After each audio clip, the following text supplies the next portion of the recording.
উৎসবের সময় যখন আপনার আর আমার দুয়ারে কড়া নাড়ে, আর সেই উৎসব যদি বিগ্রহ কেন্দ্রিক হয়, তবে তো কথাই নেই। সবার আগে যার নাম আপনার আমার সামনে জল জল করে ওঠে, সেটা হলো কৃষ্ণনগর। হ্যাঁ, কৃষ্ণনগর ছাড়া কোনো বিগ্রহ জুড়ে পূজার্চনা সম্পন্ন হওয়ার নয়, কোনো দিনই হয়নি, এখনো হয় না। আর কেনই হয় না? কারণ কৃষ্ণনগরের মৃৎশিল্পীদের হাতে গড়া সমস্ত প্রতিমা জগৎ জুড়ে খ্যাতি অর্জন ছিল, সেকালেও এখনো। কুমোরটুলি বা কোথায় হয় সেটা ইতিহাসের পাতাতে বলবে, সেটা বলবে সমালোচক বিশ্লেষকরা। কিন্তু আমার মতে মনে হয় কৃষ্ণনগরের শিল্পীদের সুনাম এখনো পাতা জোড়ায় রয়েছে। তার নিদর্শন দেখানোর জন্য আমি এসেছি কৃষ্ণনগরের এ প্রান্তে ও প্রান্তে।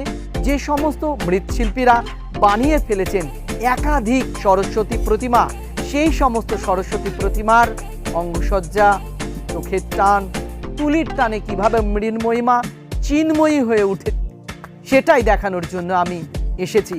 আপনারা সাথে থাকবেন আমার চ্যানেল সঞ্জয় থটসে। আমি আপনাদেরকে ঘুরে দেখাবো একাধিক পালবাড়ি, যেখানে অবশ্যই আপনার আমার জন্য অপেক্ষা করছে সুন্দর সুন্দর তাদের গড়া প্রতিমা। দেখুন কি অপরূপ হাতের কাজ, চোখ ছানা বড়া হয়েছে।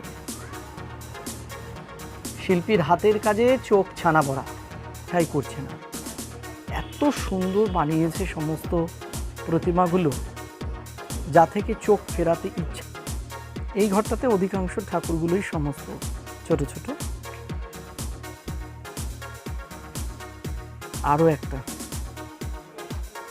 দেখুন কত সুন্দর।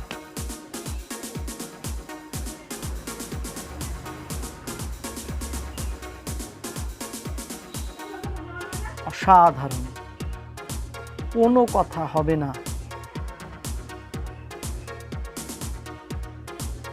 মৃন্ময়ী মাকে চিন্ময়ী রূপ দান করেন যারা।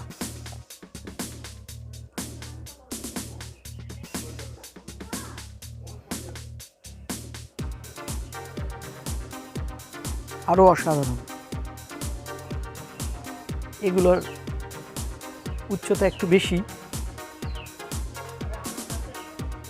এগুলো কিন্তু চোখ লাগানোর মতো, চোখ ধাঁধিয়ে যাচ্ছে একেবারে। দেখুন দূর থেকে। আরো একটি ডাকের সাজে রয়েছে পাশেই।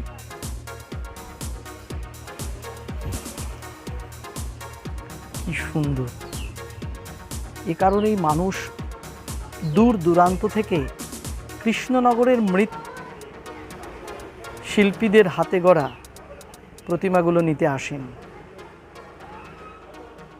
যা জগতে অদ্বিতীয় স্থান করে রেখেছে নদিয়ার কৃষ্ণনগরের মৃৎশিল্পীরা তাদের হাতের জাদুতে।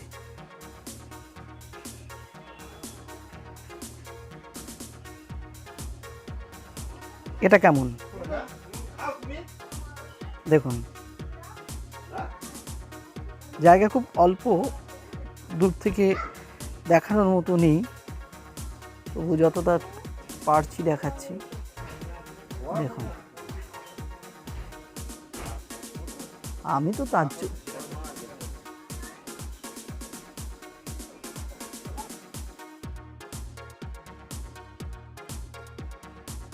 সমস্ত রেডিমেড তৈরি করা হয়েছে। আপনারা কি এখানে বসে বিক্রি করবেন না এই রাজবাড়িতে যাবেন? আপনারা এখানে বসে বিক্রি করবেন? আচ্ছা আচ্ছা, এই সমস্ত ঠাকুরগুলোর বিক্রি দাম কেমন আছে এক একটা? আচ্ছা আচ্ছা আচ্ছা, 700-600 তাই না? আচ্ছা আচ্ছা। আপনাদের পাল ঘরের নাম কি? রহিম, রবিন পাল। কৃষ্ণনগর নতুন বাজারে রবিন পালের ঘর। এটা নৃপেন পালের ঘর। দেখুন, চূড়ান্তভাবে প্রস্তুত সমস্ত প্রতিমা।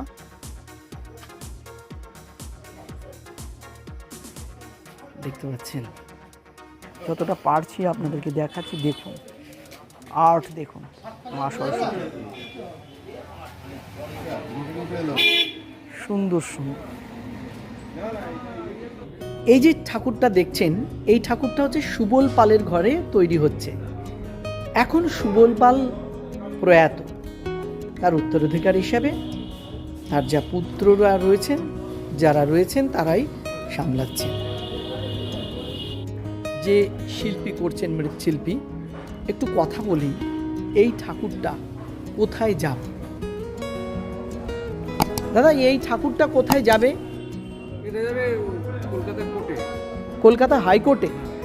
আচ্ছা আচ্ছা, মানে আমাদের কৃষ্ণনগরের শিল্পীর হাতের তৈরি মূর্তি কলকাতা হাইকোর্টে যাচ্ছে, তাই তো? যে হাইকোর্টে ভাগ্য নির্ধারণ হয় কতজনের, চাওয়া না পাওয়া, সেই হাইকোর্টেই এইবার বেশ কয়েক বছরের মতো এইবারও দেখতেই পারছেন একেবারে প্রধান বিচারপতির আসনে বসানো হয়েছে মাকে। মানে বলার আর অপেক্ষা নেই, আপনারা বুঝে গেছেন। কলকাতা হাইকোর্টে এবারও যাচ্ছে কৃষ্ণনগরের সুবল পালের ঘরে তৈরি প্রতিমা, সরস্বতী প্রতিমা। আর কোথায় কোথায় যাবে আপনাদের এবছরে প্রতিমা?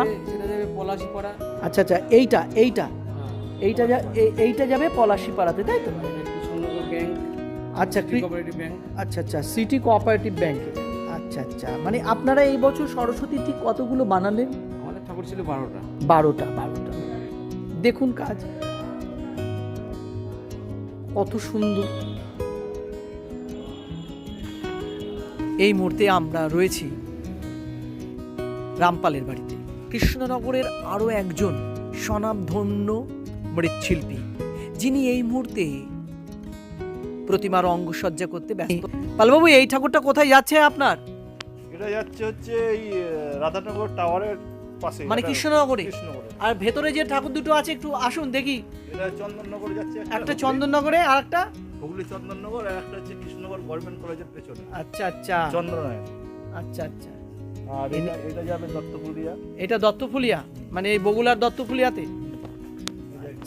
আচ্ছা আচ্ছা, দেখতে পাচ্ছেন ওনার হাতের কাজ কত সুন্দর। একাধিক জায়গাতে ওনার সমস্ত, এগুলো তো আপনার সবই অর্ডার করা আগে থেকে, না? মানে আপনি কোনো রেডিমেড বানান না? না, রেডিমেড বানায়। আচ্ছা আচ্ছা, রেডিমেড বানানোর মতো সময়ও তার হাতে নেই। এত বড় বড় প্রতিমা, এই কিছুদিন আগেই জগদ্ধাত্রী গিয়েছে কৃষ্ণনগর, সব থেকে বড়।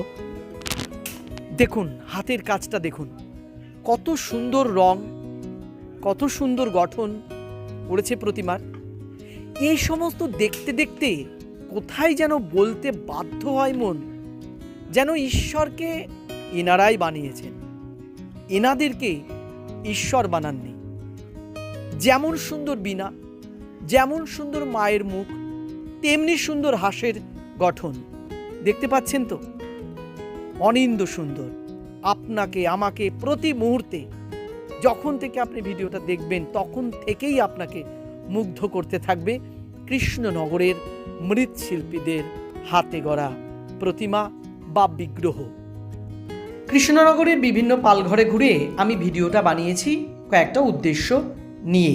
যারা এই ভিডিওটা দেখবেন ঘরে বসে, তাদের কাছে যেমন কৃষ্ণনগরের শিল্পীদের সম্বন্ধে একটা পরিষ্কার ধারণা তৈরি হয়ে যাবে, তেমনি কোন শিল্পী কী ধরনের প্রতিমা বানাচ্ছে কখনো আপনাদের প্রয়োজন হলে আপনারা এসে সেখান থেকে নিতে পারবেন।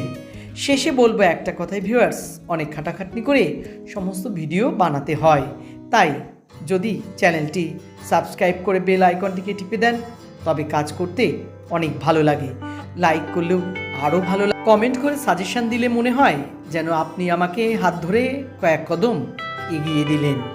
আপনাদের কাছে অনুরোধ থাকবে ভিউয়ার্স, যারা আমার চ্যানেলে নতুন, আরও একবার বলবো প্লিজ সাবস্ক্রাইব করবেন, বেল আইকনটিকে টিপে নোটিফিকেশন যাতে আপনার কাছে সবার আগে পৌঁছে যায় সেই কাজটা করবেন।